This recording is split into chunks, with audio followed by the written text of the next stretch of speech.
So is it time to start raising the maximum speed limits on Highway 407? We brought out our trusty radar gun here to Warden in the 407, and we found that the average speed of average drivers is between 120 to 130 kilometers an hour. So why not raise the speed to 120 or 130?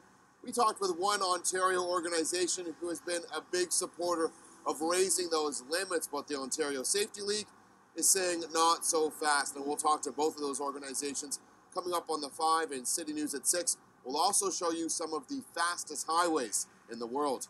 Here along Warden in the 407, Adrian Gabriel, City News. 120 kilometers an hour, 130 kilometers an hour. For many drivers, it's called the express toll route for a reason. My average speed is over 120. I get in trouble. I usually slow down when I see the cops. I know where they're sitting all the time waiting for us. I think the standard on the 407 is usually about 130 to 140 kilometers per hour. 120 and 130 are posted in over 60 jurisdictions around the world.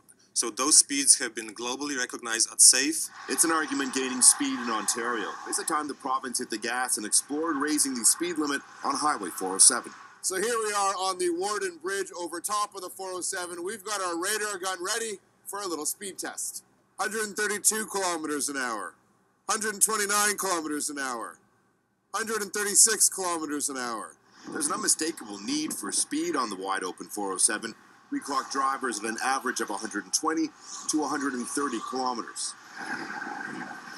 Now, the OPP don't want to see speeding, period, but they do say the 407 is one of the safest highways. Of the 772 crashes on the toll road in 2014, more than 80% were minor, but there were 2 fatalities, and they were speed-related. Highway 407 is a true engineering marvel. There's no reason why it couldn't be posted at 120, 130 kilometers an hour.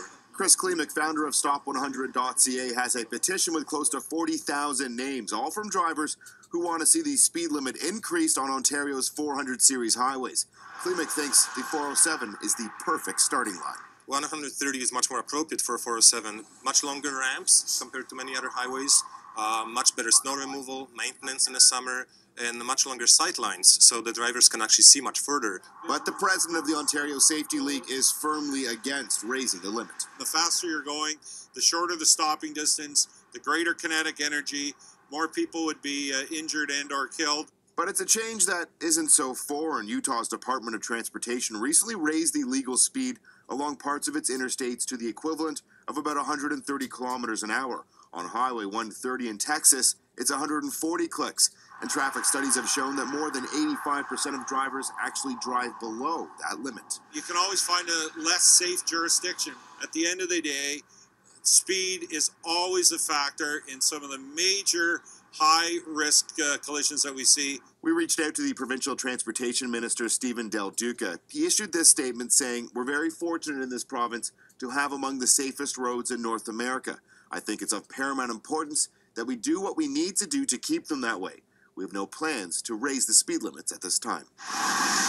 It's a stance Klimek actually believes could be endangering drivers. If you have a low speed limit, one car is doing 100, the other car is doing 130, that's where the dangerous situations come from, not from an absolute speed of the traffic moving at 120, 130 in a uniform fashion. Now, Chris Klimek believes the 407 would actually be the perfect place for the ministry and the OPP to do some trial runs and see how drivers would respond to an increase in speed limits.